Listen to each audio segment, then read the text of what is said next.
the minutes that will be used for this meeting. I really would have welcomed to each of you. That's basically at the top. Thank you for taking up time for this meeting, and I sincerely hope that this will assist you guys in terms of all the teachers in terms of what is needed for next term, and also to do some preparations, of course, before we start with next term. It's easy to balance it as it is for one subject, but getting to the point where there's 2, 3, or 4 other subjects becomes quite a challenge in doing all of that. All right, so Hardly would have welcome. Thank you for joining with this meeting, and then also adoption of the minutes of the meeting. If there's anyone who would like to add something, please just raise your hand so that I can see, and then from there on we can add something else towards this meeting itself. And then the next, I want to point to you the attendance register. Like I said, the attendance register is in the chat box. Please click on that one so that you can also complete the attendance register. Right. We have done the grade 10s. We have done the grade 11 subject support meeting. We are busy with the grade 12s. Right. So what I want to say to you is the content of this meeting: PAT research, isometric drawing, PAT freehand drawings and the selection of it, and then also solid geometry, interpenetration and development. I'd like to say something about that. For the one which is in red, and then a mechanical assembly drawing, a second one, and then the last is basically the PAT. So that is the PAT exam. That is what we will be discussing today. So if we go to the first part, this is your annual teacher plan. You will see we start with the PAT research, and I have explained already quite a lot in terms of the PAT research. So I'm not going to elaborate too much on that specific topic, since it has been done by the PAT example as well as the PAT for teachers and learners. So isometric drawing, we all know by now, there's a component that comes in with the grade 12 content. Then if we move towards solid geometry, that is the next topic, which is here in the vicinity of Easter weekend, the long weekend, and there's lots of schools taking advantage of the 28th, 29th, and the 30th of that. There's a special school holiday as well on the Saturday. Oh dear, this is wrong. Right, I think that this is the old one. I have to change that. But yeah, anyway, and then after solid geometry, it's going to be the PAT for the freehand and the selecting of the freehand drawings. After that, it's first interpenetration and development, and this is what I want to mention is after that it will be the mechanical drawing. But if you take a look at SA SAMS, you will see that the second interpenetration and development drawing, course drawing 11, is forming part of this term, and that has been done after I have sent out this ATP of us. So we do have got a problem because we have to complete all the interpenetration and developments before the end of next term. So please make note of that, and don't be surprised. It will be announced later again, but please make sure that all the interpenetration and development should be and must be finished and complete by the time of before the end of this term, and then also the second mechanical assembly drawing. All right, so I'm going to take out this page because I need some space over here. No, I can't. All right, so then we go first to the PAT. All right, so this is the PAT for what we need to know and what we need to have. You've all received the PAT already. But then, of course, we have to complete the research part. All right, so that is the PAT part. I will explain, not in detail, but just hint back onto this part, and then the research. Okay, again, with that research, remember, a learner can do the research at home.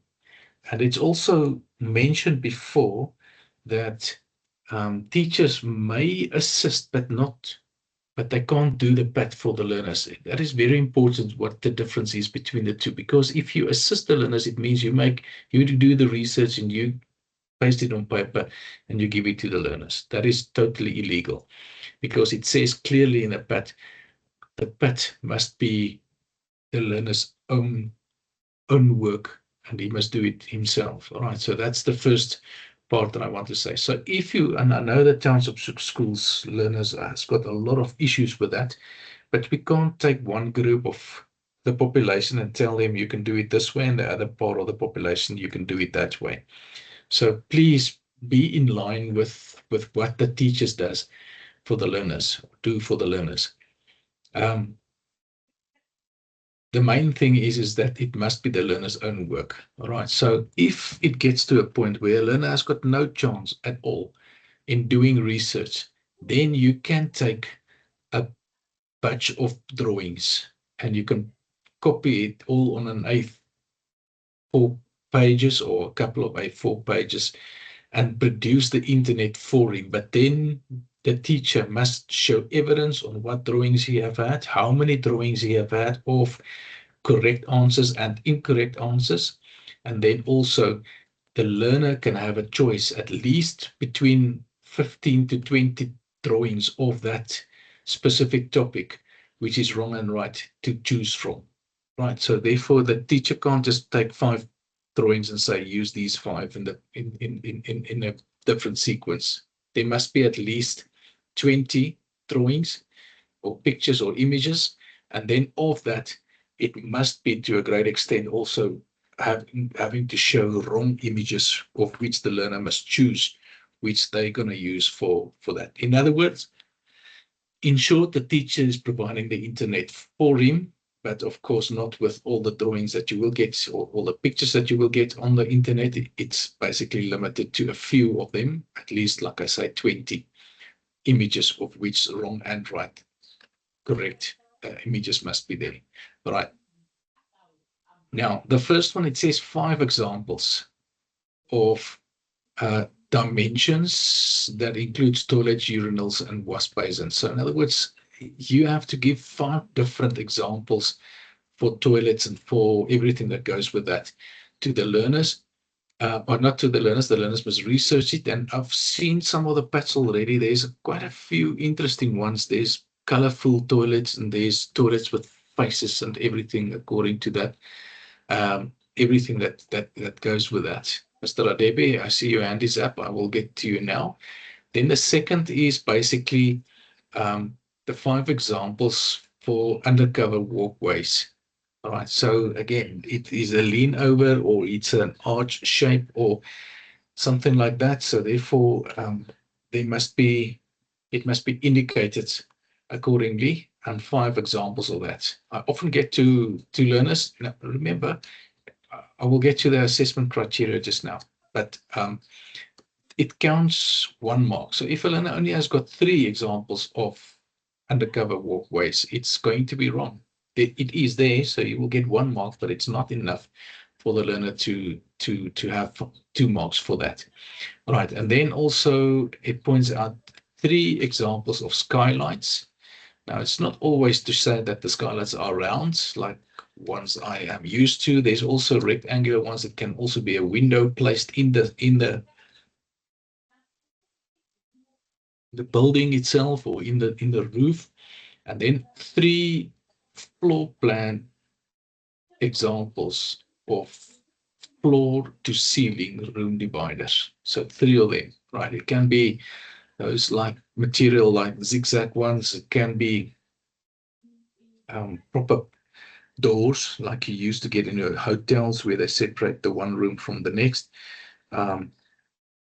It can be from top to bottom. It can be just a certain area size. But now remember, we're sitting here with a classroom, and noise is basically a problem if we go to that. So therefore, it must be soundproof if we talk about dividers for that. All right. And then it points out research must be, of course, requirements in the various drawings, and you have to show that it has been used in the process, the pictures and the illustrations. It mustn't be in Word saying, I've got a big, huge, oversized door and saying everything about the door in words and saying it goes from top to bottom in words and all those stuff. But rather use illustrations, rather use pictures, and then do not exceed 3 A4 pages or 1 A3 page per topic. So in other words, we just talk about 5, 5, 3, and 3 as per topic. Don't go too big on the pictures. And yeah, like I said, don't get all the learners using the same pictures. That's basically showing that the teacher got involved with this process. All right, and then evidence that the research has been used. In other words, you must show at least then on the end that the learners was busy with these research and they've used this specific drawing in doing, say, for instance, the division of the room or whatever the case might be in that regard. All right, so that is basically it. And then also there must be a bibliography. So in other words, if a learner is pasting a drawing or a image or an illustration, he must name it drawing or illustration 1 or figure 1. And then at the end of his research, there must be sufficient space for drawing 1, drawing 2, drawing 3, or picture 4, picture 5, or figure 6, figure 7, or whatever he called it. Besides that, it must be referring towards the picture which is the illustrated in the picture itself, in the image. Okay, so that is what you will have in terms of the research. This is your exam paper 3.2. Most probably, if you work on these exam papers, it's been given to the learners already. It shows clearly to them all the ins and outs about the research for civil, and then, of course, applicable for mechanical PAT. There's the research in terms of that. Besides that, it goes over towards this criteria: 5-dimensioned examples of toilets, 5 examples of undercover walkways, 3 examples for skylights for 1 mark, 3 examples for floor or to ceiling room dividers. All right, so it says clearly it can't be going halfway, it must go from floor to ceiling. Then if a learner has got 2 of this one, then he gets 0 for that first part, for the skylights. If he's only has got 2 skylights, it's wrong because they ask for 3, so he can't get the full mark there. And if he has got 2 for floor to ceiling room dividers, also 2 of them, it means this one is wrong and this one is wrong, so he gets 0 for that, not for attempts or nothing like that. A 0, ladies and gentlemen, is full mark. It is there, it is 100% correct, or it is not there, it's not 100% correct, so -1 in that regard. All right, so that is what you must understand about a 1 mark. A 2 mark, so if a learner has got 3-dimensioned toilet and urinals and wash basins as examples, 3, it is there, but it's not enough, so therefore it will not be a 2, it will be a 1. If a learner has got 0, obviously will get 0. If a learner has got 5-dimensioned examples, then of course you can give him the 2 marks for that. And of course, they must be correct. They must be 100% correct in terms of that. All right, with the mechanical PAT, I'm not going to go too much of detail. Teachers are more than welcome to phone me. Hey, someone's mic is not muted, so I will do it for you, and then you can't talk for the rest of the day as well. So please, if you get into the room, make sure that you're muted. It's asking you before you go in. All right, so mechanical PAT, materials used and components for the HAP assembly, and then also design, features, function and purpose of each component of the HAP assembly, and then the components of another similar HAP assembly on which you're going to show the improvements, and then clear evidence. Is it visible in the PAT that this has been used? So if a learner, say, for instance, place a flywheel next to the HAP, it means that that flywheel must be used in the PAT as well. It must be visible in the PAT and be drawn in the PAT itself. All right, and then also the bibliography is also applicable, likewise with the civil PAT. All right, so this is the research. That's the very first day when the school starts. Then teachers must get all that information from the learners itself.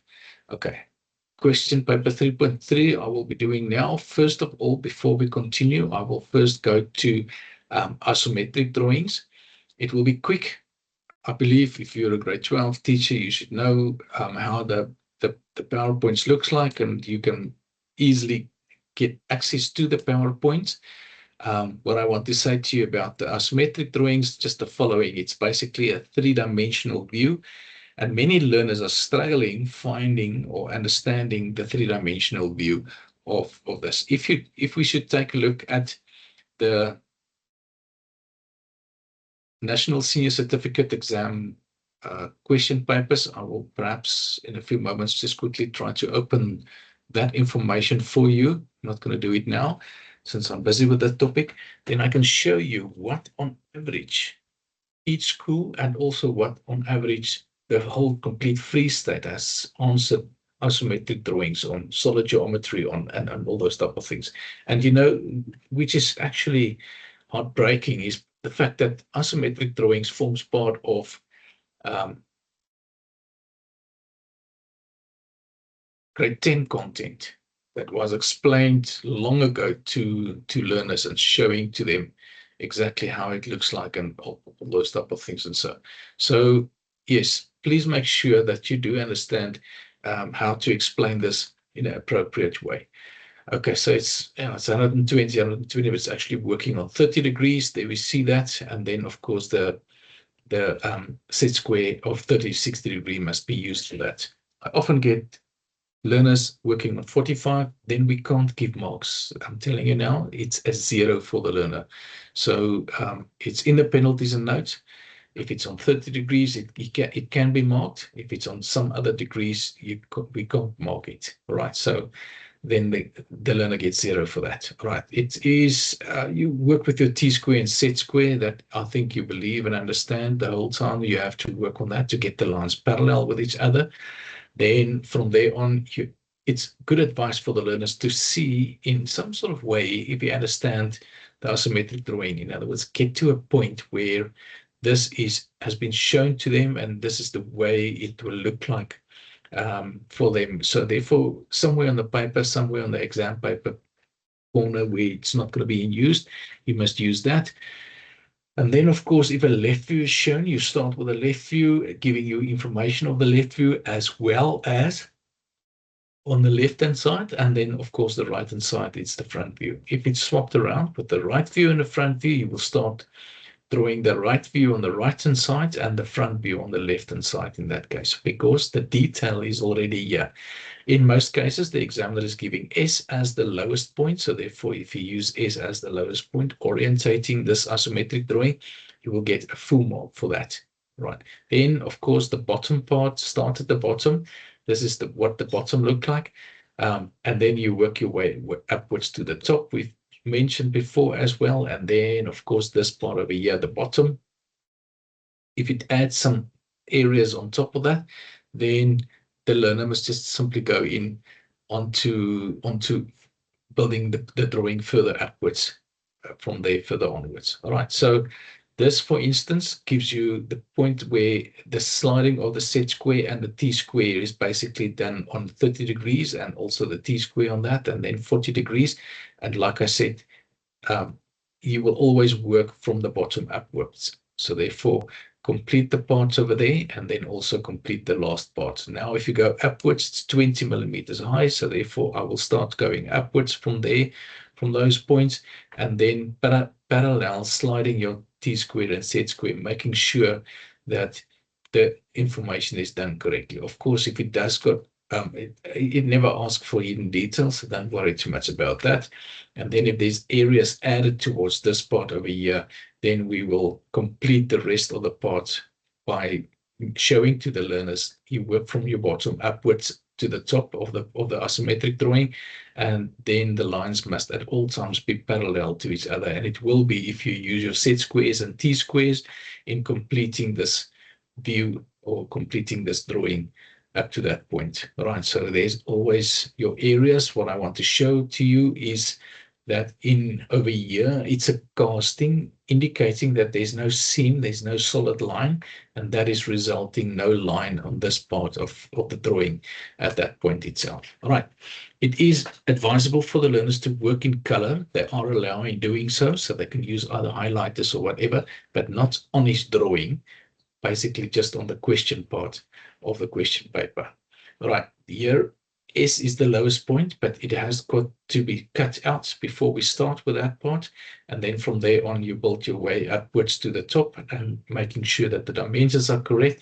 And then, of course, work up to the end of the drawing is finished in that regard. All right, this is the first example where learners, if they don't see the height of this part as a dimension, but degrees and the direct line length, it means that the learner have to have a auxiliary view. All right, so in other words, they can start from the bottom upwards. They have to do the auxiliary view in 60 degrees. And from there on, they have to frame the auxiliary view. And on the frame, they don't need to do it as neat as it is over here, but they have to indicate that that frame has been transferred to the drawing, and those are the dimensions. So therefore, you plot the start position, and then you work your way up 20 to either side, 22 to either side for 44 millimeters, and then it's 12 millimeters to the left and right, 18 upwards. And if you join the points with each other, you will find the non-isometric lines, which is indicated to you there. All right. Next is basically getting the lines parallel. So I just want to go back to this part over here. So getting the lines up to that point. Now, if a learner don't understand the principle of the auxiliary view, if you see it that way, it needs to be given marks for this portion over here. So if he messed up this auxiliary view by not knowing it works on 60 degrees or measured incorrectly, he will be penalized in the auxiliary view. And then if that line is done correctly according to what it is over here, it obviously the learner will get the marks for this line as well as for that line. But if a learner rub out the auxiliary view afterwards, it gets to a point that there's no proof or evidence left on his paper how to get this part over here, then he will lose the marks as he continues from there further onwards. He will lose this mark as well as that one over there. All right, so please assist the learners not to rub out the auxiliary views. Then for the center point, this is for 45 degrees. It's no auxiliary view needed for 45, because if it isn't 45 degrees over there, it will be 20 by 20. So that is how you can see it in this way. All right. Then the next I want to point out is from there further onwards, the learner works his way upwards to the top, and then the center point, they don't need to draw the biggest possible block again for a second time. He can keep it as it is. There's no need to do it again. You can just simply measure the middle point upwards as 15 millimeters and complete this view up to that point itself. All right. Then circles is grade 11 content. If we take a look at the circles, that is where we're going with the front view, because it's on the right hand side and a left view has been given. We will draw the biggest possible block, corners closest to each other. From out those two corners, you will work your way up to the bisecting opposite line points. That will give you your drawing. There's also a method where you can join the corners with each other. It will also intersect at those 2 points over there, and then you can complete the circle, which is over there, and the upper part, the half circle there, and the half. Sorry, it's not half circles. It's sectors or arcs completed there. If the thickness of this drawing is 40, then obviously all those strategic points need to be taken 40 outwards to the left in this case, to complete the view as it is. Ladies and gentlemen, there's a lot of learners losing marks because they don't put in the center lines. Please, when marking the learners' drawings, penalize the learners now so that they know, listen here, I have to remember the center line. So in some sort of way, you have to make the learners understand and remind them in doing the center lines. Right. Then there's a smaller circle. So you'll draw the biggest possible block, dimensions being given to you as diameter 35. So it's going to be 35 by 35 by 35. Complete at the same principle, and then complete your center lines. which is involved there. There's a drawing now where the right view has been given, so the front view will be seen from the left-hand side. Same principle applied, and then you move out to the right to take those lines out, and then of course the center lines. This one is standing on the base. You don't need to start at the base. You can go all the way upwards for a higher position, because there's a lot of lines at the end on this part over here, losing track of where the lines and points are. It will be accessible in doing it at the top, or of good advice to start at the top. You complete your isometric circle, and then from there on, you can go downwards to draw the bottom part by compass. This, of course, must be done by compass, because each learner is supposed to have a compass. Otherwise, if it's done freehand, no marks will be allocated. And then with that, it is also important to show the center lines afterwards to get the full marks for that part or the question. Right. Now, this is just another example. I'm not going to go through the detail. I believe you've seen how it works. So therefore, we're going up to that point. Start with a circle at the center of it, complete the circle, and the depth of it will be going down in this case, give and take 10 millimeters or so. I don't see the dimensions there, and center lines. In this example that we have got over here, this is grade 12 level. That is your section view that you do have got inside this drawing. So let the learners complete the first part of the whole complete drawing by adding all of that is needed. Now, it says it needs to be sectioned on AA. So therefore, if we section this part on AA, it means that the front part will be removed from the rest of the drawing, grade 12 content. And then the learners must have the ability to see what is visible and what stays over. And then also the depth of the circle need to be drawn as the depth of the circle over there.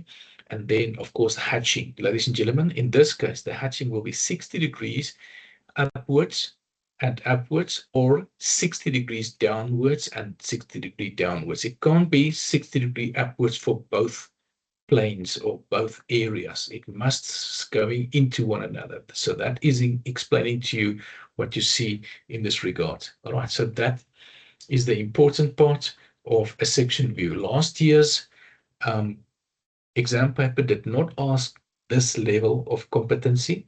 So it was actually only grade 10 and 11. And still, besides that, the learners were struggling in completing this portion of the work. I just want to, for one moment, just want to quickly drag this over towards this side and showing to you some information that I do have got in that regard.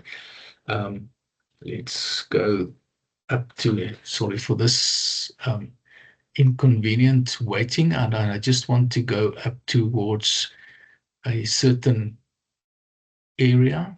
There we go, marking, and this is for paper 1, of which I'm not going to need now. I'm just going to minimize. I will show you now. And this is paper 2. All right, so last year's exam paper, if I can scroll down, is question 3 is normally your question that you see over there. Now, if I can click and drag this over towards this point over here, here you can see question 1 for paper 2. There's paper 2, question 1. The average for this question was 35%.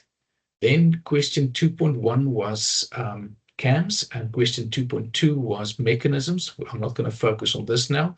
Question 2 total was 41%.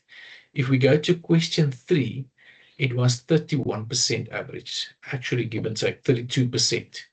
The total mark was 39 out of 200, and the average was 30. So it's basically just a pass for isometric drawing. And like I said, there was no grade 12 content asked in this question paper. It was only grade 11 non-isometric lines, isometric circles, and grade 10 non-isometric lines asked for the specific question. All right, so isometric drawings, please, ladies and gentlemen, make sure that the learners do understand exactly what is pointed out in that regard. If we go to the diagnostic report of the grade 12 paper, That's the mechanical assembly, suggestions to improve isometric drawing. Many candidates displayed limited skill when required to convert two-dimensional third angle photographic drawings into three-dimensional views, isometric drawing, in other words, pictorial drawings. I do not draw the required auxiliary views. That is so many times that I've explained to you just now. Please let the learners understand that principle over there. Isometric circle remain a challenge for many candidates. It's grade 11 content. It's a middle order question. Demonstrate weak drawing skills. More examples will improve that. So therefore, grade 10 content needs to be explained. Skill to produce isometric drawing requires extensive and regular practice. More examples, in other words, for isometric drawings. I think the workbooks has got quite a few and fairly good examples in there. So please make sure that the learners goes through basically all the drawings in that case, and then angled or non-isometric lines cannot be added directly. And then construction of isometric circle for grade 12 content. That concept is very difficult for learners to understand. And then also it is essential that, that teachers provide learners with adequate number of appropriate isometric course drawings from grade 10 right through to grade 12. All right, so I will get back to this one later on. I first want to page back to our topics that we do have over here. Okay, so after is the ATP. After the isometric drawings, we will be going to solid geometry. Again, with the solid geometry, it is basically the same problem that we are experiencing in terms of that. Let me just quickly go through. If we go to solid geometry, ladies and gentlemen, the grade 10s has got two of these pages, starting with triangles and standing at an angle, going through to squares standing at different angles, going through to pentagons standing at different angles, starting with, on the second page, starting with hexagons, and in some cases, the dimension, likewise in this example over here, the dimension of the across flat has been given as 52. So therefore, the learner must understand, listen, you have to draw a circle of 26 millimeters, and then from there on, complete my hexagon on the outside. That is an inscribed circle method that they have to use to complete it on the outside. Also with that, it is important, if it stands at an angle and it stands on a sharp end, to understand that this is basically on 30 degrees and 30 degrees over there. You can play around with horizontal, 60 degrees, 60 degrees, 60 degrees, 60 degrees, and horizontal if it stands at an angle like this one over here. If we go to this example over here, the total length from left to right, from the sharp end corner to the sharp end corner over there, is 56. Learners should know how to work with that and to deal with that. It's basically the same as this first example, where you chop the arcs and chop the arcs, draw a circle, and then chop the arcs upwards and chop the arcs upwards to complete this part. So this principle, learners must understand, because sometimes the examiner is giving a center point of a hexagon, and then the learner must go from there left to right to understand the rest of that, how to deal with that parts over there. All right. Then also applicable towards this part, this is the same example. It's just standing on 60 degrees.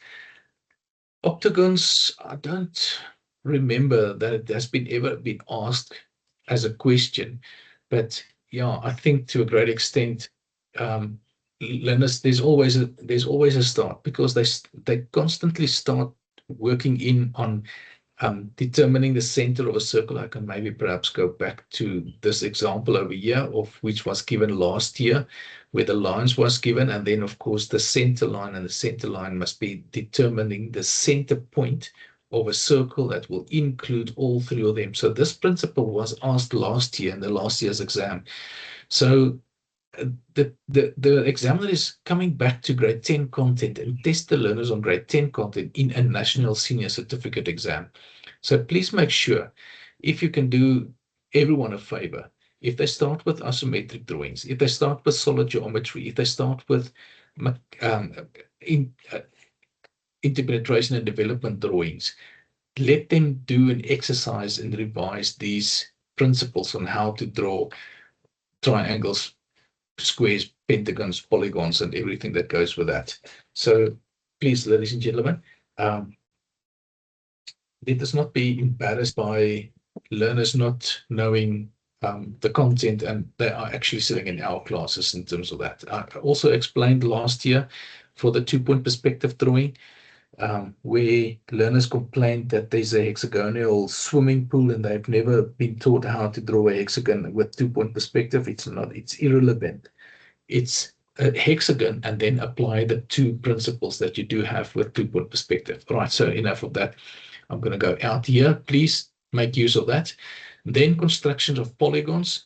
This is what I've explained just now with the 60-degree. Remember, there are different ways in doing all of these polygons, but don't let the learners waste time on construction methods and how to get it up there and how to get it up there and all those type of things. It's much faster working with the set squares to draw a polygon.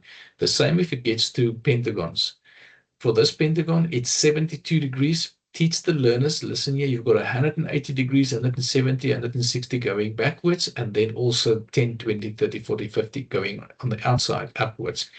So teach them how to work and how to deal with the protractor. Teach them that the middle point is from 0 to 90, that point over there.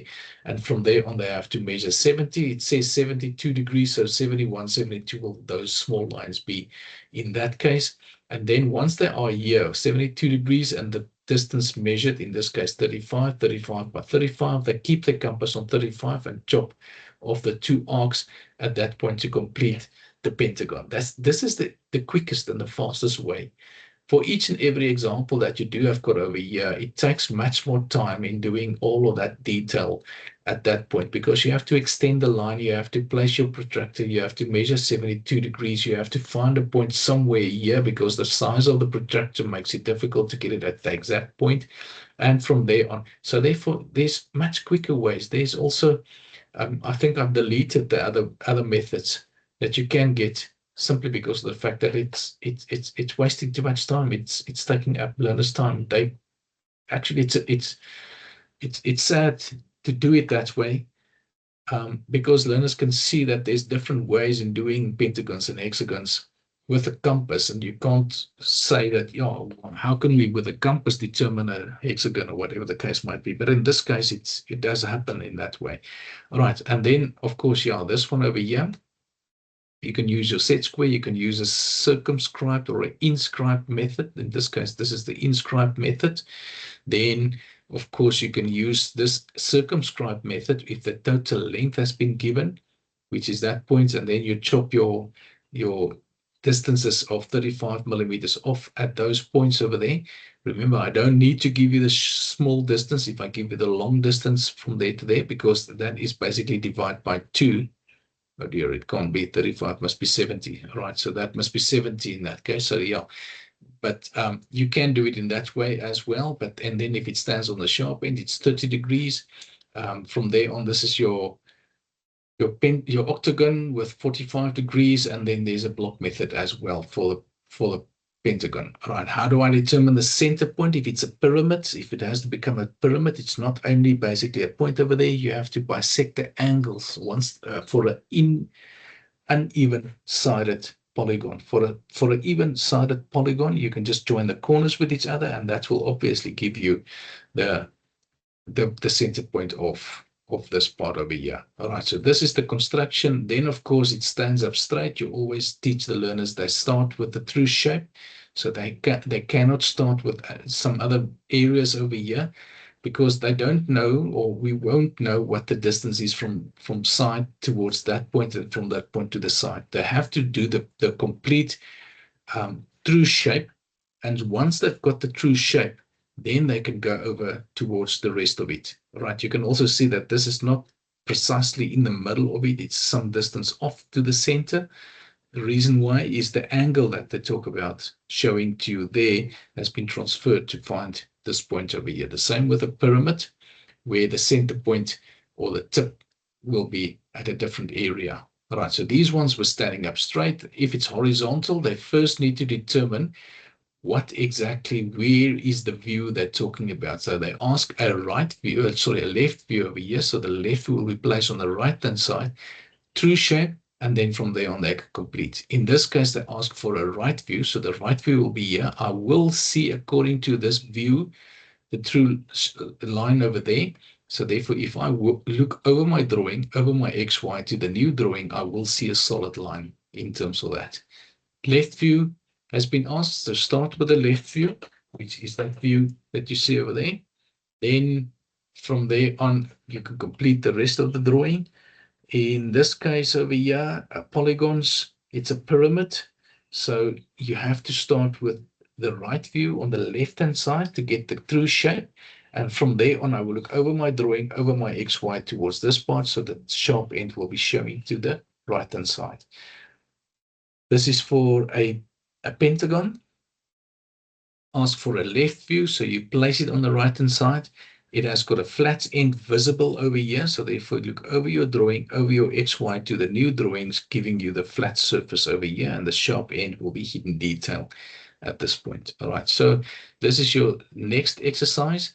Then polygons at the slanted angle. All right, and this is where many learners struggle to find and see how it works and how it stands at an angle. All right, first of all, you have to determine your angle. From that angle, you have to do the true shape, like we said. And from the true shape, we can project it back now to find the start position of the front view. It's a pyramid. It's standing to the sharp end to the right. So in other words, the total height of this will be then 70 millimeters. You complete the pyramid. And now to start with the top view, you have to have an XY. And from this XY, you have to measure the distances outwards. And then you have got your XY over here, and you measure it outwards away from the drawing that is in between. All right, so in this case, it is pointing to you the distance of 1 and 2, so that must be measured as distance 1 and 2. And then for, of course, the distance of 3 and 4, it must be measured as well, projecting it downwards, and distance 5 is over here, and that gives you the apex or the start position of the pyramid itself. For the left view, exactly the same. XY, skip this drawing, XY, so therefore you go from there. Please go back to the original drawing or auxiliary view, not to this view over here. Why? Because maybe the learner could have made a mistake over here, and then they transfer the wrong distances over towards this part. All right, that's the base. Another thing that learners can't always see is that they always have to start with a part that is visible. All right, so therefore they start with the visible part, which is this one over here, and then going towards there. For the left view over here, for instance, they will look underneath this pyramid. So that is the view that they will see, and it will extend away with hidden detail lines, not with solid lines in over here on the left view. Okay, so this is now a triangle. Again, this line is determining whether the triangle stands with a sharp end towards me or stands with a flat end and a sharp end away from me. So I have to see this part over here to draw the triangle standing towards me. Why? Because if I look over my drawing, over my XY, I will see this part. It means it will become a solid line in that regard. All right. Going for the top view, you got your distances, XY, skip this drawing, XY. You project it downwards and first start that the part is visible. So first do the upper part over there, then the invisible parts, which is that part over there, and complete this part. For a left view, I will see this part as a triangular shape.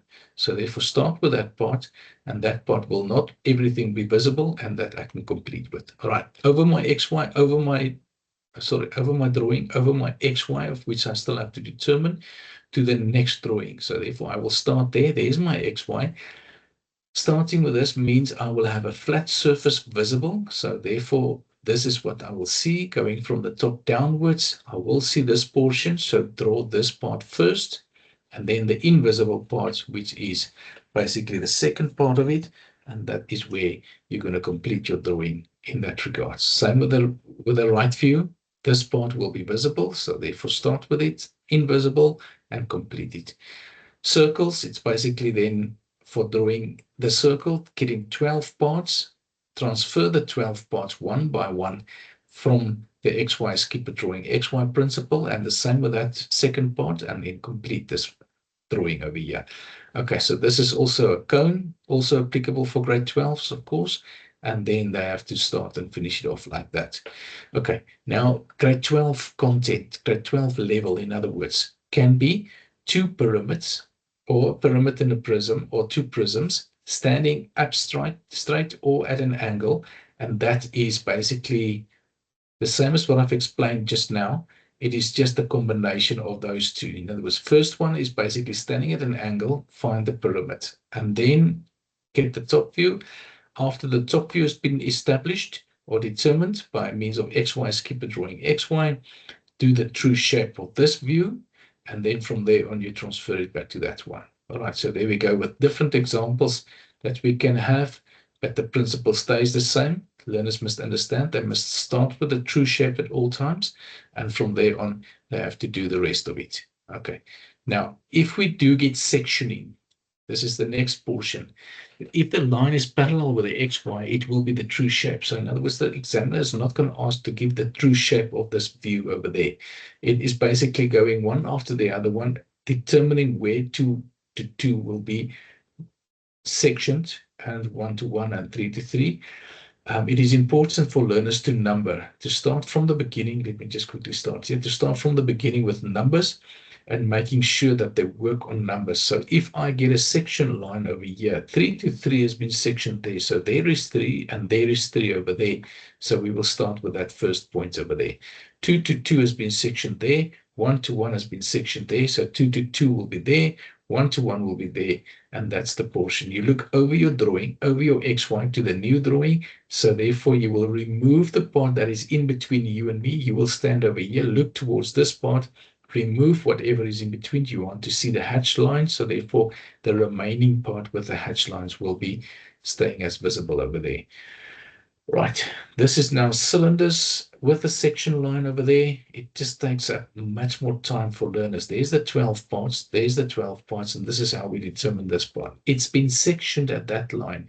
So we're going to use these lines that goes from 10 and 11 and 12 and 1 and 2 and 3 and 4 upwards, 5, 6, 7, 8, and 9 as well, and determine one by one. So 10 to 10 is that line that goes up there. It starts at 10. So there's 11 to 13 and also 9 to 13. It's been sectioned there. So there's 9 to 13 going up, and there is 11 to 13 going up, and it's been sectioned at that point. So therefore that you have to remember to teach the learners on how to get to this part. I will remove the part that is in between me and the object. So if I look from right to left to find the left view, it is pointed out to that position that you see over there. Right. Then polygons, there's the polygon being placed over there. It's been sectioned through the base. So the base will give me a solid line. But if I take 1 to 5, it's there. 2 to 5, it's over there. 3 to 5 is at the base. 4 to 5 is at the base, going back. And this is the portion that will be sectioned in the process. All right. Then this section line has got nothing to do with the left view in this case. There's the section line being taken a little bit higher. So we know how to complete this part. Do the section line. Number 1 to 5 has been sectioned a little bit higher. So there's 1 to 5 and 2 to 5 and 3 and 4. And so we're going to get up to that point. This part over here, it's been sectioned at those points, one after the other. You can see that the lines has been sectioned now. It's been cut off in the process. Remove what is ever between me and the object, looking from top downwards to the bottom. It means I will only see the bottom part, which is this part, and the hatch lines. Circles takes longer because you will have all these lines. So therefore now, if you determine where is 1 to 1, it's over there. Where is 1? It's 1 to 1 is over there. It will be sectioned from this point downwards. So therefore it gives you, oh yeah, it starts at that point. So it's giving you a straight line at that point. And then the next line will be this center line, which has been sectioned 4 and 10. So 4 is over there, and 4 and 10 and 10. So then we go to that 4 and 4 and 10 and 10 to 10.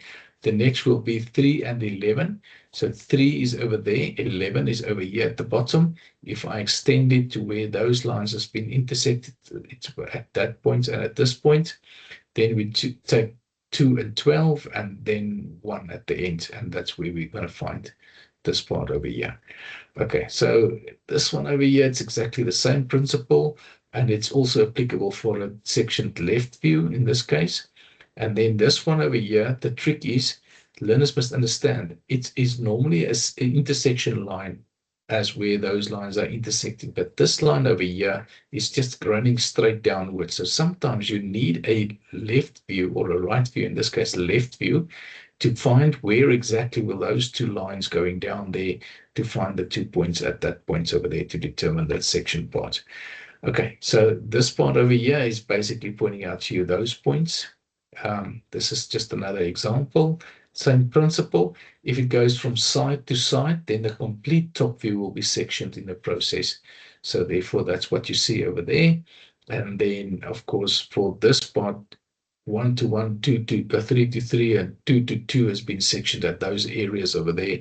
And that is what they're talking about. All right. Over the drawing, over the XY, remove this part, and the remaining part is that part with the hatch lines. Goes from side to side, complete top view, and this view will not everything be sectioned. All right, so this over here, it goes from side to side, so therefore the complete top view will be sectioned, but for the left view, you have to determine each of those points, taking it over, and it's a long route and short route. So in other words, the short route goes up there, the long route goes all the way around to find those points, to find it at that point over there. Ladies and gentlemen, I'm going through this very quickly. With cones, you must remember you need to have those lines. It's called Mantelstrale in Afrikaans. English, counterlevers, if I'm not mistaken. Can't remember now the English name for that. But you need these lines, these 12 points, you have to find and determine at the base, and then take each one up to determine where exactly will be. This one over here goes straight downwards, you can see.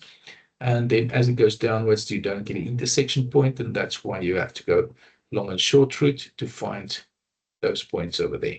All right. It's not going through side to side, so therefore it goes up to that point. So it gives you a straight, if it goes through the base or the top, it will give you a straight line, and for the rest, it will be all hatched in the process. All right. This is where the section, where it's standing up straight, but the section line is at an angle. Can you see how many different options there are? This one is not standing up straight, but the section line, in fact, is basically pointed out to you in a way that it is standing vertical or horizontal. All right, so that is what you can see in that regard. Next is of what I want to explain to you. If a line is parallel to the XY, it will be the true shape. Right, so in this case, the line is parallel, so it's the true shape. In this case, line is parallel, so the true shape will be determined in the bottom over here. And then if it's angled, there's a few steps that you have to add with this part. You will have to go parallel on the section line. The section line AA is standing at an angle, let's say, for instance, 45 degrees. 90 degrees from out that 45 degree, you will project out and get yourself another XY. XY, skip this drawing, XY. So therefore, from this XY, I can measure the distances and find the true shape. Why is this the true shape? Simply because of the fact that it's parallel with the section line. So that gives you the true shape. This is just a little bit bigger, so we know from this view, it will be the complete view. From there, it will go 90 degrees outwards. If this is 30 degrees, it will be 60 degrees going downwards. Find yourself an XY parallel to the section line. And from there on XY, skip this drawing XY, determine the distances and transfer it over here and find your hatching that you will be showing over here. If a section line is parallel with the XY, you will get your true shape in that case. All right, so this is the same principle, and now it's going to a left-hand side. So that is 60 degrees. You will go 30 degrees and 30 degrees into this direction. Get yourself an XY, skip this drawing XY, determine the distances, transfer the distances over, and find your view over here. If this view, ladies and gentlemen, is standing at an angle, you can see it's standing at an angle, then you can section or hatch horizontal lines. If likewise, in this case, if it stands at an angle, you can hatch either horizontally or vertical in this case. But if it's not standing, like in the case of this, it's standing up straight, then you go on 45 degrees. All right, so that's another EGD principle that you have to apply for drawings or views that it's standing at an angle. You can go horizontal or vertical. Grade 12 level, teach the learners to take one by one. So first do the first one, complete it, take the second one, see where it's been sectioned and complete it. And then from there on, they will also have to do the true shapes. First, the first drawing, complete it, take the second drawing, complete it. And then if there's true shapes involved, they have to do the true shapes in terms of that. All right.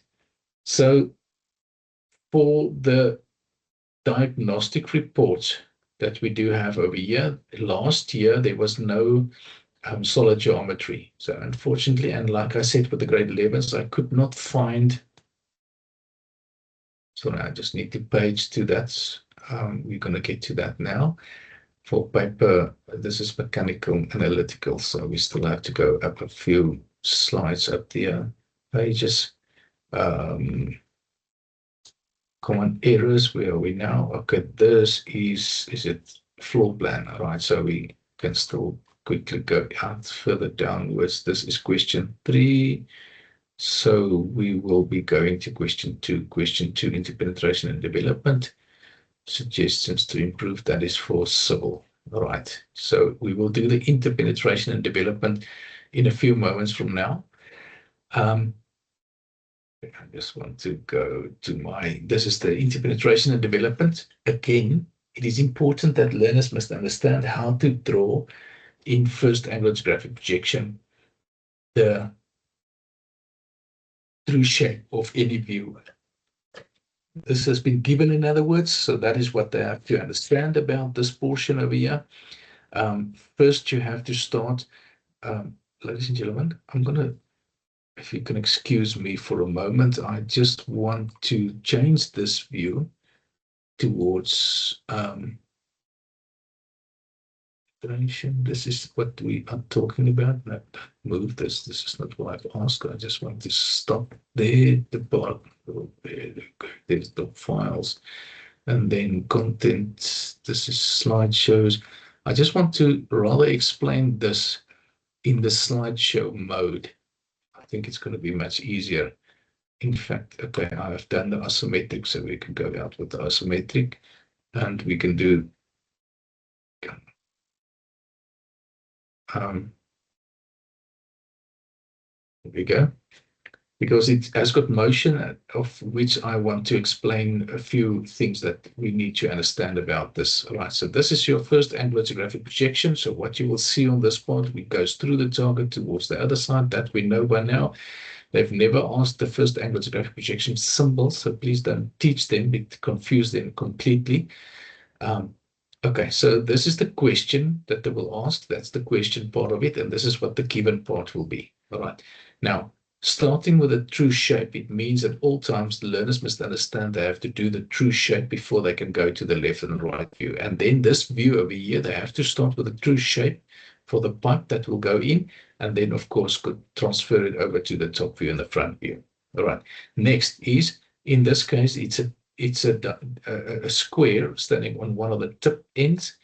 So first do the square. Once you finish with the square, then you go over to the triangle and you take it over towards the triangle itself. I will explain to you just now for what we need to see in terms of interpenetration and development. All right. The center lines will always be aligned with each other. So if you take the axis of the square and the axis of the triangle, it will always be aligned with each other, grade 12 and grade 11 content. But if we go towards this part over here, it can be angled in this regard. So therefore, this angle will basically is applicable only for grade 12s, not for grade 11s.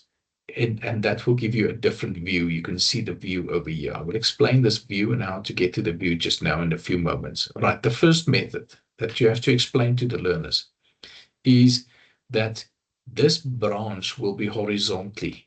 That's the first method. So where do we start? We actually start with where the true shapes are, and then from there, from the true shapes, we will complete this drawing. That's the first step.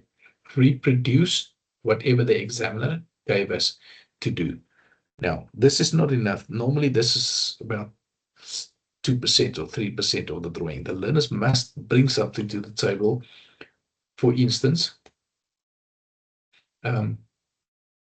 they have to do, the second step will be to extend these lines in the top view. The third step will be projecting it up. That's the short route. The long route will go all the way to the side, all the way to that side, all the way back to this point to find the points at that point over there.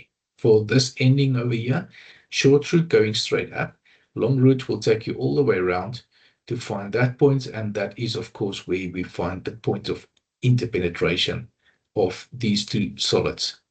Still the first method where it's horizontal, just a different example. You've got a hexagon now with a square that is interlinked with the hexagon. So start with a true shape and then going over to the square and end up with a square. That's your first step. Your second step is to extend the view in the top view, to extend those lines over here. And then the third step will be taking the part that is visible, that you can see upwards, and then it goes all the way for a long route to the side, to the left view and towards this view over there. All right. Second will be the corners that will be taken over. All right. So now those corners are where it intersect with the sides or the corners of the hexagon, which are those points. Again, you've got a short route. The long route will take you all the way up there and bring you up to those 2 points that you see over there. And then, of course, the last part will taking you straight up, and then at the bottom and at the top, you will be basically getting your 2 points over there. And that is how you interpret this portion of the content. If it's circles, of course, it will become more busier, because now that's your second step. You have a longer distance over here. You can't just take the bottom and the top and just draw a straight line over there.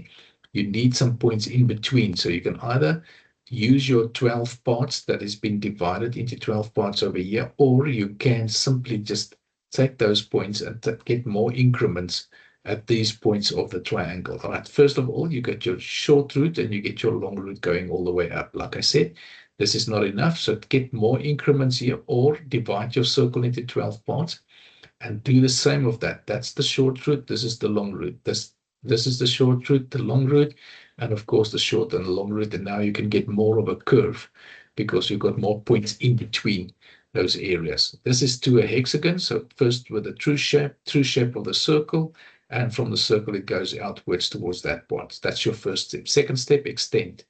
Third step, in this case, you've got a circle, so divide this into 12 parts. Once you've got your 12 parts, pick a point and start with it. So that's the first point. And then, of course, it will be at that point. So that is the first position. Second position, short end and long ends. Third position, short route, and the long route goes all the way up. And then for the last part, it's going straight towards those points over there. That was first the corners. It goes around the corners at a certain point, and then it goes from there further onwards on that flat surface. On that flat surface, which are that point and that point, that point and that point over there, and complete your point of your curve. All right, now that's your second method that you have to teach the learners. Remember, up to the second method, you have to teach the learners before the end of next term, we said, according to the ATP. According to SANS, ATP is not pointing it out. It says now we can still complete it the third term, but there's no drawings. There will be drawings for this term. All right, so that you have to understand. For the second term, there will be 2 interpenetration in development. All right, first step is to start with a true shape. Then you will have to start with a true shape at an angle. Can you see the application of solid geometry where it's at an angle over there?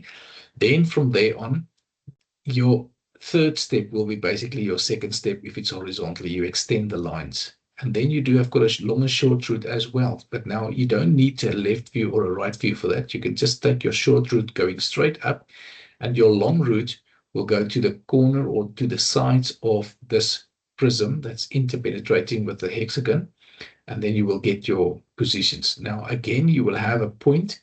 Let's go for the top first. It goes straight up, and then the long route will going all the way up towards that point. That's the top part, but something is happening in between. Where do we get those points? We will be using these points over here for the short route. The long route will take it to the side of the prism, and that will give you the points that you need for that position. All right, so this is a circle. With the circles, you just have got more points, so therefore 12 points. Extend the points. First point straight up, second point straight up, long route.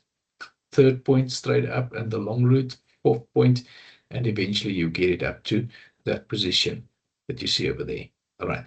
Next one, surface development. How do I develop a surface? If a triangle has got 35 by 35 by 35, it means that this triangle, if I paint it on the sides and I roll it out, it means it's going to be 35 by 35 by 35, as you see over there.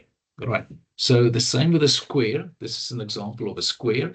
It's exactly the same. It's 30 millimeters. So front view and top view has been determined. So there we go with the front view and the top view. And from this view, we can say if the side length is 30 millimeters, we're going to need those points 1 to 2 to 3 to 4 and back to 1 for as your marker lines over there. This is a circle. So if it goes up to the circle, of course, it's 2 pi radius. That's the formula for that. It's been taught in grade 10 and 11 and 12 for maths as well as for science, for volumes and everything, 2 pi radius. So therefore you multiply, you get to 110. So you measure your 110 to find that. Now, if a learner divide the circle into 12 parts, it gives you a shorter distance. So if a learner forgot about the principle of how to determine 2 pi radius, he is more than welcome to take the distance of those 12 points and then transfer 12 of them over here to the endpoints over there. It's not going to be wrong, although there might be a deviation of more than 1 millimeter in the length, but at least the learner will be able to complete the question. All right, so now in this case, I've put this in place over here. Just, it's not necessary to have a left view, but I've placed it here to see that at the bottom, it goes upwards. It's not a straight line at the bottom, right? So from there, it will go upwards, deeper in, and then downwards again. All right, so now this is what we need to do. First of all, number. If you do this surface development, start at a part, or the examiner will give you, that will not be influenced. 2 will not be influenced. So 2 is still a straight line. Between 2 and 3, there's a distance that something's happening over there. So you have to get the true length of that distance. That is not the true length because it's standing deeper in at an angle, but this is the true length because it's seen from above. So we will call this one 2.1. That's the distance measured. We transfer the distance of 2.1 towards this position, and the height can be measured at that point. If we go to 3, it will be this line going all the way up, but now I have to measure my distances upwards and downwards to find the gap where this is moving outwards. Then from there, it goes to 4. So it will give me a straight line between the 2 as well as to 4. And then from 4, it goes at the back downwards. So between 4 and 5, 4.1 is happening or appearing over there. That's the distance of 4.1. And then the height will be measured over here and then transfer it up there. And then there we get to this point. If this is symmetrically, ladies and gentlemen, hexagon to the top, triangle, prism to the top and onto the bottom as well, then this will be a symmetrical view that you will see over here, right? So that's what you will see in that case. Now, if we have to develop the branch, we again start with numbering, start at A to B, the distance measured, to C to A. What's the length, the true length? Remember I said if a line is parallel with the XY, it will be giving you the true line. So in that case, that is the true length of A. That is between A and B. I must first determine how far it is. So therefore, I can extend this line, measure it over there, and transfer the distance, the length of it. If I go to, just want to get to the lobby because I hear that there are some people that want to come in, but they can't. Just a moment. Okay, so there we go with that one. It's made smaller now. And then allowing the people, someone have already allowed them. So thank you very much for that. All right. So coming back to this part at B, the distance measured at B, there's the distance over there. Remember, there's areas in between. So I have to determine what this distance is from B to C. To C up to that point is B1 and B2. So extend the line. There we go. That's called B1. Measure B1 at the bottom over here and measure the distance of B1, which is basically measured from the true length at that point. Then it continues all the way down to that point, which is B2. B2 has been measured. The distance has been measured over here and transferred towards that position. Find it over there. If I go to C, obviously the distance is from there to C. So that's the distance measured. And between C and A, it first becomes smaller. So therefore, there's C now. It comes to A at the top. So therefore, that is measured in this position over here. So we have to first go and see what the distance from C to A is, and that's the distance measured.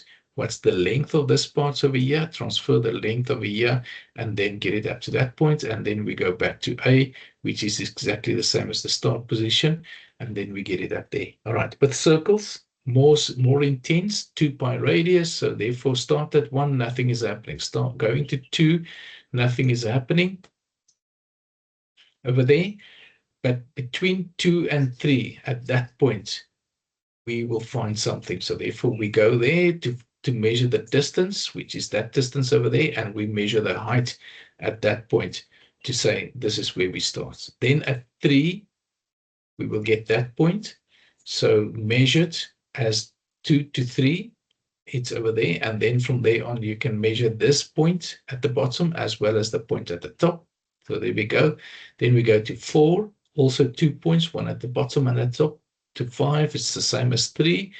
And then between 5 and 6, something is happening. We call it 5.1. And that is that distance. And then we can complete this part. Again, it's symmetrically, so therefore it will be symmetrically be viewed in that case. Of the bronze itself, so to develop that, you do the calculations, 2 pi radius of the bronze, find it over there, get your 12 points, and measure the first point, measure the second point, measure the third, the fourth, the fifth, and so we continue to get all those points one after the other being measured backwards to find the complete view that we do have got there. All right, so that is basically the interpenetration and development. Remember that before the end of next term, we will have to do interpenetration development, everything of that. All right, so that is already been explained. So if we go back to our ATP, which is this one over here, solid geometry has been explained, interpenetrations has been explained, the PAT Freehand drawings, I must first quickly go there. This is your PAT.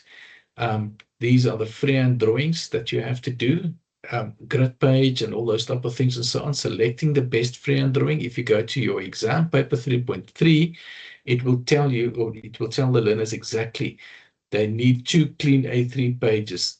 There's no frame needed for the freehand drawings. All right, grid A3 page, no frame needed for that part. Then you will obviously use your research in terms of that. So that is where the instructions start. With the paper will be completely during the second term.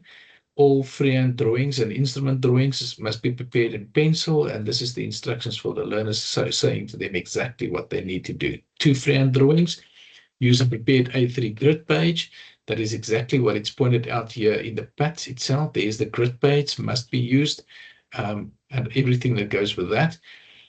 So, and then write your initials and surname with a pen to the right bottom. Why with a pen? Because I've seen so many PATs where the learner took someone else's drawings, but he didn't even have had the audacity by rubbing out the other learner's name. So therefore, there was about 3 or 4 different names in one PAT. So please let them write it in pen so that it can't be rubbed out, and then put his name and initials and stuff in there.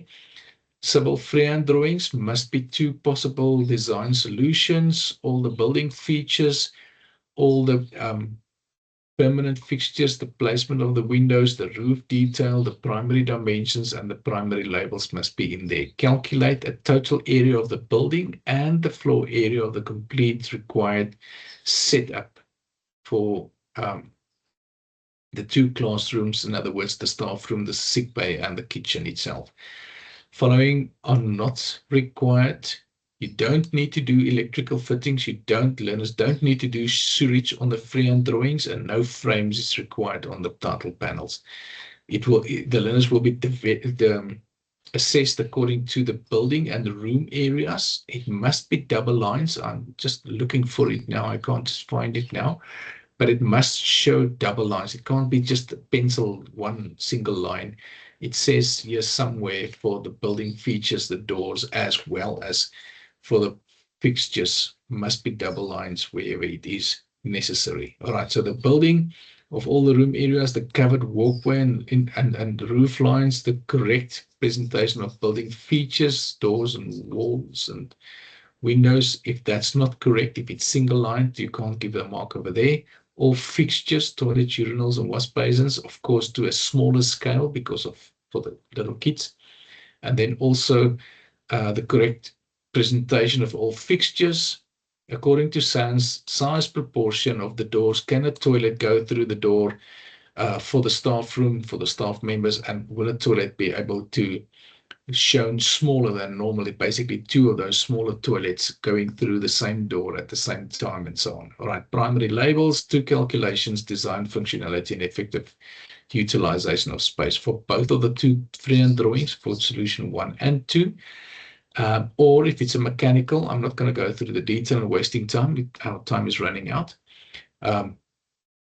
So mechanical freehand drawings, those are the assessment criteria for that, and then selecting the best freehand, ladies and gentlemen. This is showing exactly, draw a separate on a separate A3 or A4 page, 2 freehand solutions, creating a table at least with 9 rows and 8 columns. So 1, 2, 3, 4, 5, 6, 7, 8 columns. What are we going to write in those columns? We're going to say it's the number 1 of criteria, positive and negative, and a score for solution 1. If we go to this one over here, it is positive and negative and score of the second solution. So that is what we need to have. And then, of course, it goes further downwards. Learners can have more rows, but they have to have 6 criteria. So this is 3, it tells you it's continuing. And then list the 6, please. I'm going to stop for 1 second over here. It can't be just kitchen, sick bay, classroom, or something like that.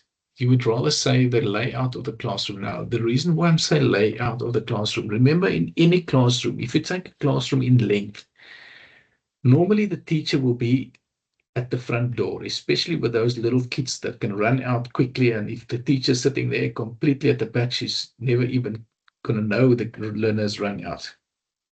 So if the teacher is up front and the door is up front, don't put the skylight up front. Why? Because if the data projector or the transparency, whatever the teachers are working with, are up front, it means that you can't illuminate the light in there. You can't dim it.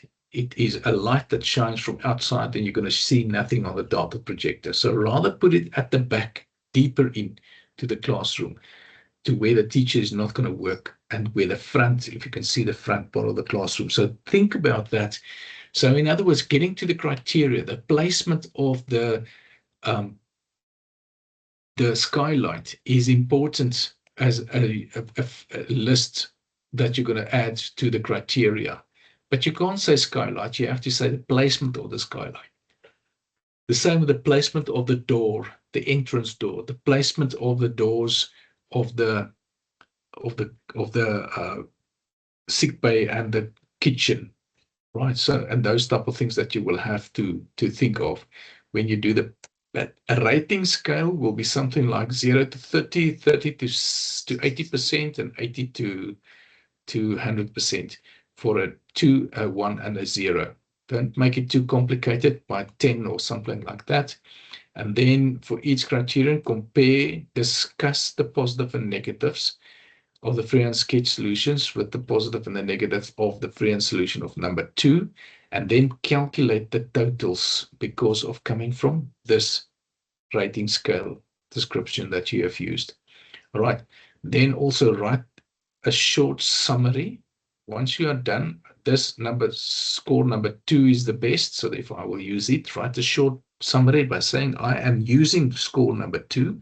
I've seen so many learners where 2 scored the most, but the learner is still working on the floor plan freehand sketch of drawing 1. So in that case, you lose marks in terms of that. All right. So, and then the rating scale, and compare, and then your summary. And then you also have to say, very important, whether or not you have made some late changes. You are welcome in doing so because nobody is perfect in drawing a freehand drawing and it's going to be 100% correct.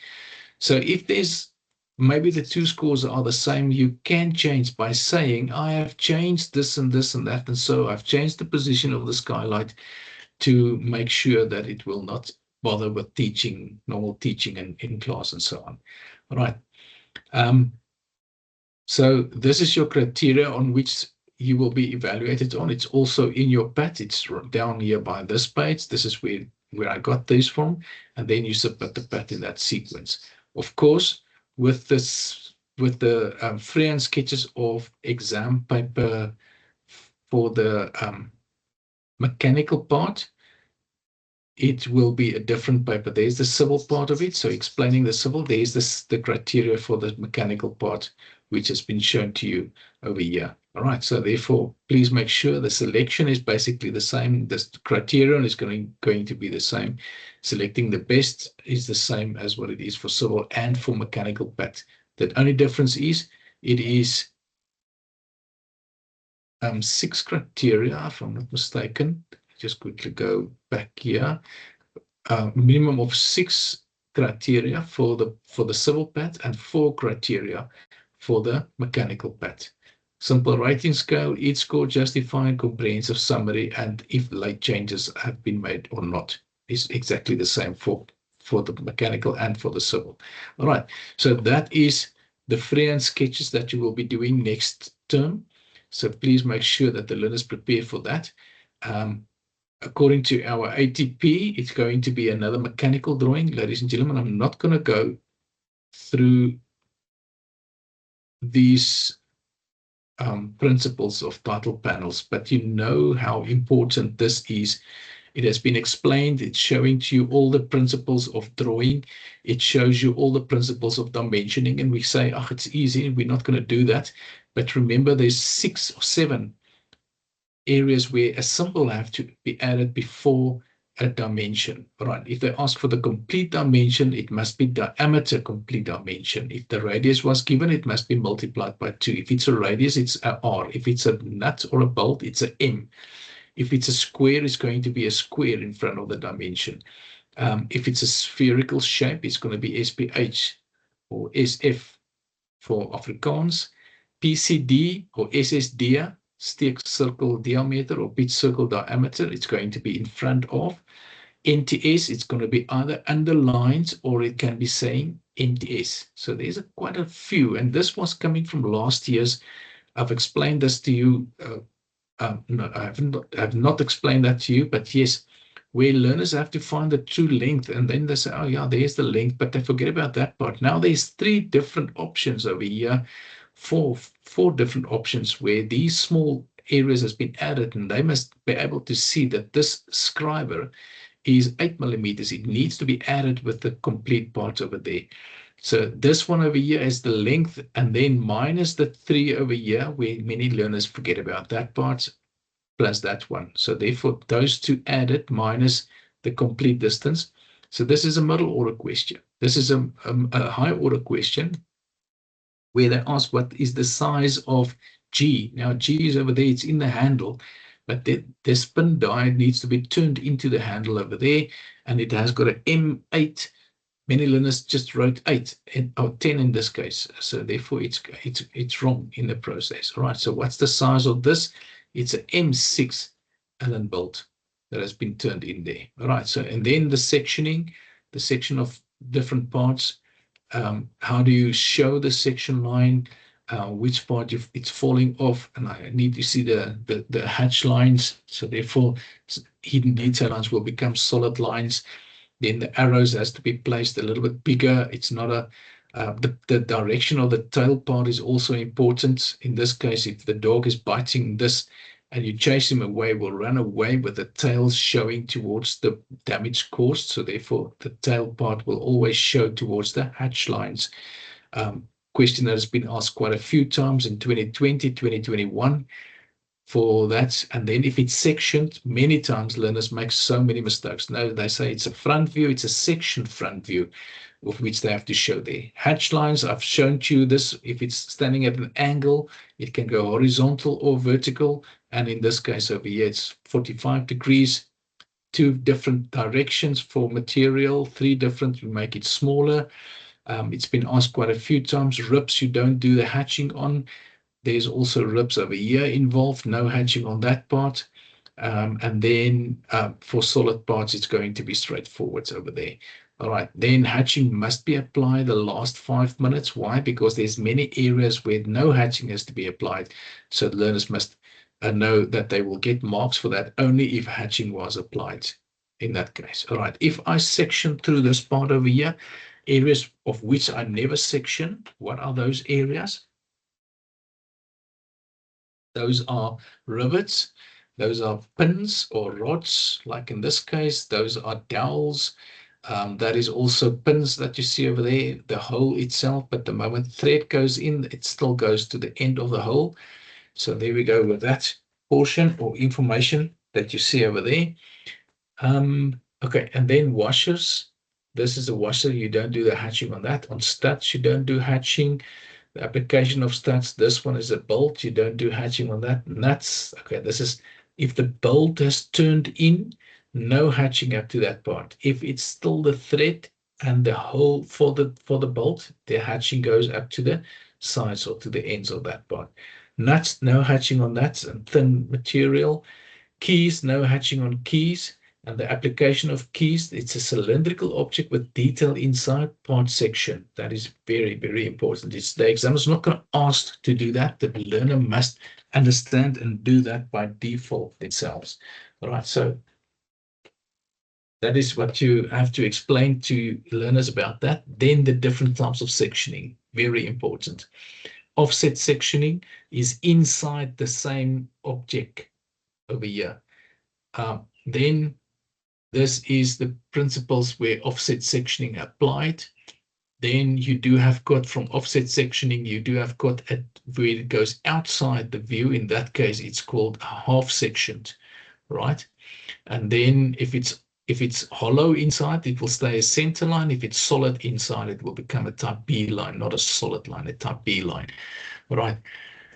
Detail inside a cylindrical object, part sectioned by default, part sectioned by default. This is the examples of that. This is a revolve section inside, showing to you the profile, showing the profile over there. It's been asked numerous times the past few years. This is removed sectioning. For removed sectioning, it points out to you that you have to show the area, but it's just been removed. It is not showing to you any information in terms of the detail of the drawing itself. All right, so there we go with this portion. It's removed sectioning. This is success. It's removed sectioning one by one, but if it's in sequence, it is basically successive sectioning, one after the other one.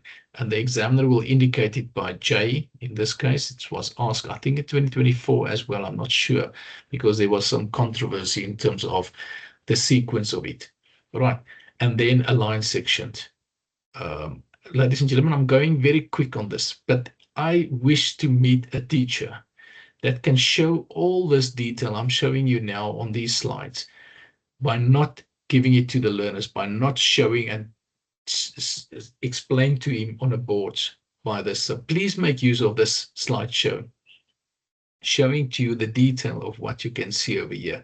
The symbols, sand symbols for bearings, the sand symbols for gears, how you interpret the gear which is not sectioned, how do you interpret the gear which is sectioned in the process. And then if that two of them come into one another, it's the center lines joining, but the intersection takes place on the outside of that part over there. Asked quite a few times already, nuts and bolts and studs, and the detail on how it's marked for each line, quality line, for angles over here at the bottom, soft and dark lines, everything, and even the groove has been also giving marks for. This will be in the coming exam in May, and it will be in the coming exam of November, the ending of a shaft, and also the area of the thread, which is a complete circle or non-complete circle. And then S breaks causing an interrupted view, and then ask the other way around. What is this? This is a S break. What is it showing? It is produced interrupted view. So therefore, if it's a pipe, it will be look like that. It's 21. It has been asked 2022. It's been asked for a solid bar like that one over there. 2023, it's been asked tapered shafts, flat surface on the shaft. It's been asked quite a few times. This one was asked last year for a spline and the serrated spline. This is what it will look like. It's learner must keep the inner circle and the outer circle, and then of course the profile. And in this case, most probably they're going to ask this one at the end of the year, because they're always creeping in from one to a deeper one. If they do knurling, it's open spaces that the learner must understand and keep it clear. For parallel knurling, there's also diamond knurling. Keep the open spaces. Don't go from left to right and top to bottom. And then over here for a circlip, it's not sectioned, but on the bottom it has been sectioned, so that's what it will look like. Springs, it's flat at the top, flat at the bottom. They give you the zigzags. And then this one over here, if it's a square spring, the learner must show the square to indicate it is a square spring. All right, and then this is a conical spring or compression spring. This is a tension spring. It's always under tension. The moment you pull on those hooks over there, it's flat at the sides. It can be barreled, like a barrel over here, from there to there. And then you've got your bushes with the flange or a shoulder. If you cut through that, the profile changed. And then you got your spot faces. You have your counter bore that you have to put in. There's center lines. Ladies and gentlemen, there's a lot of marks falling onto the ground because of the fact that learners don't put the center lines in. This is symmetry. And then symmetry according to a bigger drawing. It's the same. It's a principle that needs to apply. It's been asked in 2019, 2020, 2021, as well as 2022 and last year. 2023, it's been asked. Last year it was asked, 2025. And then from there on, this is a crank possible position with mechanisms. Many learners lose marks for the center lines as well as for the center line circle. I can put it in for many other years as well because of the mechanisms that has been asked. This is a possible position of center lines of a spring or something like that. And then this is enlarged to a scale of 2 to 1. That's detail Z, it's called, right? The examiner's asking, what is this view? It's detail Z. And then, of course, you will see your detail Z view has been placed, a linear pitch repetition for what it will look like, only the center points, the circles, the objects that's repeating each other, welding symbols. There's a lot of detail in terms of that, which I'm not going to go through in detail. Surface treatment, a lot of questions has been asked in the past few years about treatment. And remember, those learners are also EGD learners for taking fitting and machining and also welding and all those type of things and so on. All right, so that is what you have to know about these things. Those are the different areas. This question has been asked quite a few times on the direction of lay. And then this is more important to show learners for. And then the last one is the tolerance. Oh, ladies and gentlemen, it's so many times that learners can't really do the mathematics of tolerance. If it's been given to you as the distance and it says positive or the upper limit and the lower limit, it is 40 plus 0.25 and minus 0.25 in this case. That figure can differ, the dimension can differ, but it's the principle of adding and give the correct answer and subtracting and give the correct answer. It's a simple mathematical exercise. Still, learners can't do this. There's the examples of that. I've also explained to you nuts and bolts, not in detail, but yes, there's some formulas involved with a cross flat and what is OK stands for and all those type of things and so on. And then the hatching of areas and not to be hatched. And then if the thread stands out, the broken circle and the solid circle. With nuts, there's principles in terms of the dimensions, the thickness of the nut and diameters and those type of things. If a learner is making use of a stencil, you must just remember there must not be a gap over there. That's the detail that's pointing out to you. And then for the arcs that you see over there, for doing the nut itself, and over here, there is how they give marks for the nuts itself, and then for the lock nut, never been asked. Normally they give the dimensions, but still the learners must know how to work out the cross flats. And then for a washer, dimensions is times 2 for the times the diameter. And then for the bolt, for the thickness, it's a cross flat, it's 1,5. And for the height of it, it's 0.7, it's not 0.8.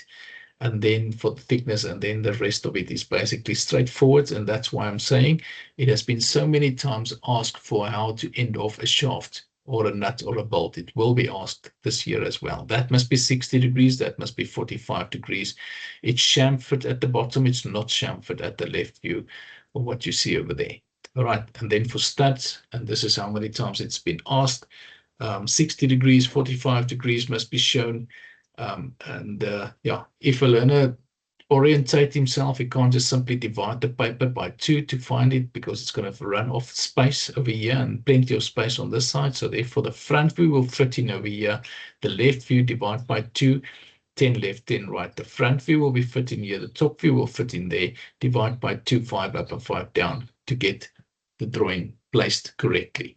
Learners can make use of color, or they can, in practicing, cut out the principle over here by saying, if I cut out this, how will one part fit into the next part, will fit into the next part. So therefore, let the learners paste the first part and then add the second, the third, the fourth, the fifth, the sixth, the seventh, according to what they see in the sequence in the isometric drawing, and complete the front view. So if they cut out these profiles, not in the final exam, because how they're going to know what the correct answers and everything is and the dimensions will be, but in a simple example, make a photocopy of that, and then let the learners cut it out and paste and place them in the sequence of how they see these things. And the same with that one as well, to end up with that drawing. All right, the last one I'm explaining to you is according to the ATP mechanical drawing, and then the PAT itself. I'm not going to go through the detail of the PAT, but this is 3.4.1, which is for civil. The 0.1 is for civil. The 0.2 is for, I'm not sure why I've got 2 of these ones now, civil and mechanical. Sorry, yeah, 3.4. This is supposed to be 2. All right, this is 3.4.2 is for the mechanical PAT, and that is basically the detail of what you can see in terms of this. You can have it all in here for how to draw the civil floor plan, 2 elevations, this assessment criteria, the detail of section areas, and then the detail. I just want to say about the section area, that what you have to understand, and that is with the section view, it must go through showing the walkway, as well as it must show a toilet, as well as a door, as well as a wash basin. So therefore, it's not possible having one cut showing both of them. So therefore, actually, the learners have got 2 detailed section views that they have to draw. So please make them aware of that. And then also, as teachers, you must also understand that it will take up some extra time having 2 detailed section views in terms of that. And then the site plan, of course, the existing floor plan that is given. So in other words, it is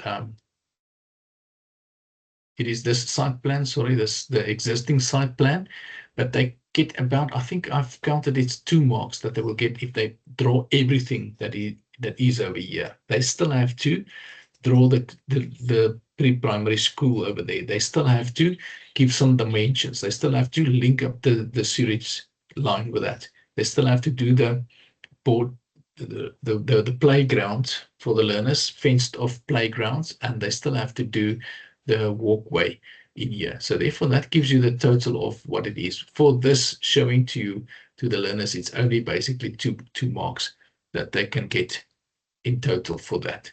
All right, so that brings us to the end. The last part I want to point out to you for paper 1, I think it's this one over here. Come on. There we go. This is paper 1. This is the averages of paper 1. Here you can see question 1 analytical, 7 out of 30. Right, so that is, oh, sorry, that's not correct. 33% pass average for question 1. For question 2, interpenetration and development, it was a fail for last year. For question 3, 2-point perspective, it was a fail for last year for the whole complete Free State. Remember, this is for the complete Free State. I can show you here.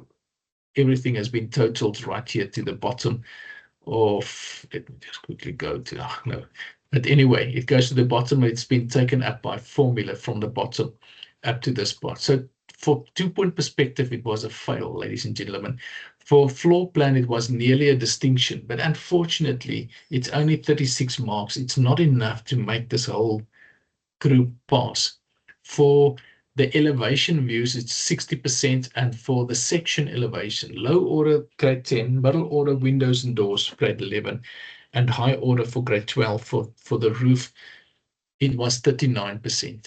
All right, the average raw mark was 42% for this question. If we go to question paper number 2, there's question paper number 2, question 1 analytical, it is 30%, 35% pass for the Free State. If we go to CAMS, it was 47, nearly 50%. If we go to mechanisms, it was 43%, 46 for question 2. It was better answered than question 2 for civil. All right. So if we go to question 3, isometric drawings, it was 31.89, nearly 32%. It was better answered than 2-point perspective, which was a fail at 24%.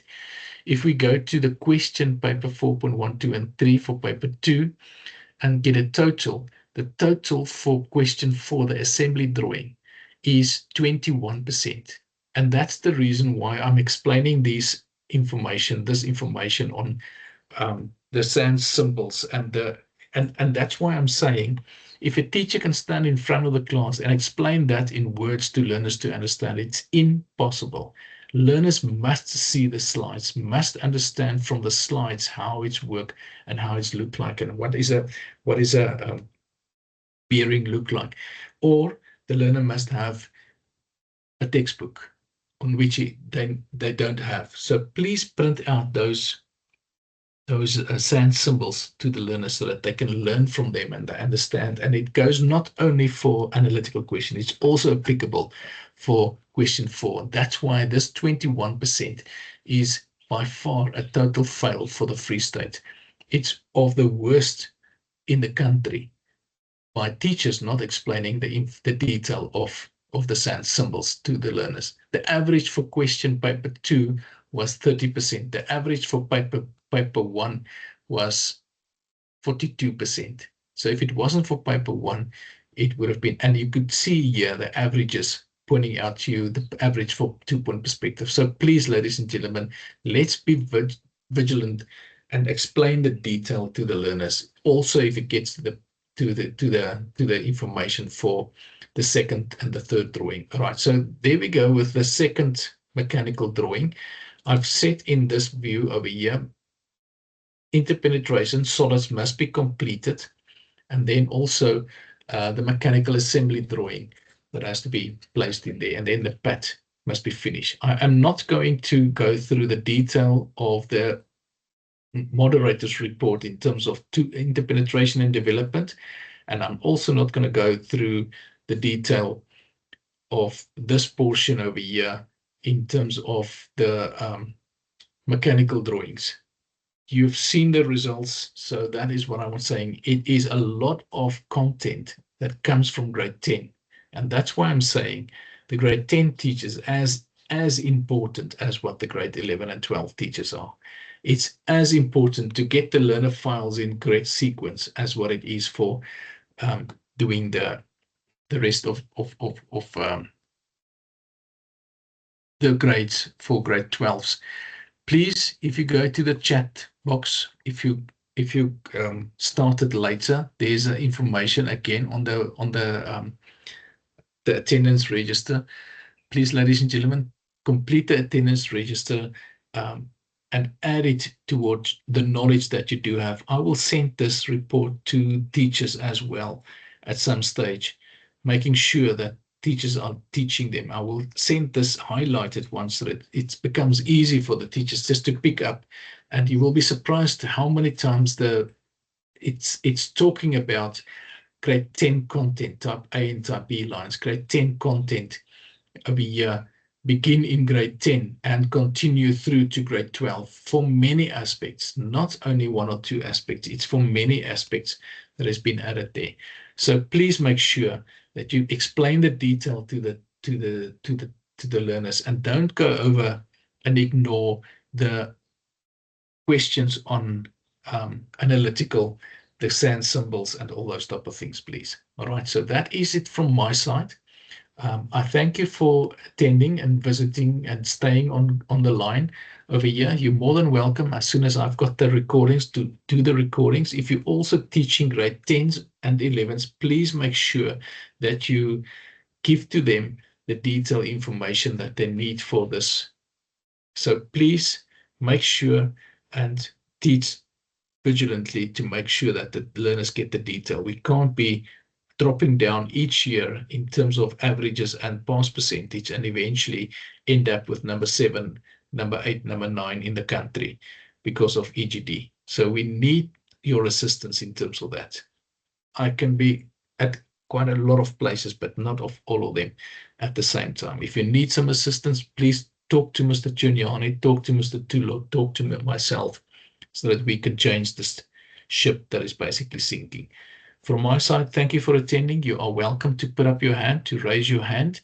For those who don't know where it is, it's basically this portion over here. If you've got a question, you simply just raise your hand by clicking on it, and we can ask. In the meanwhile, I will stop the recording.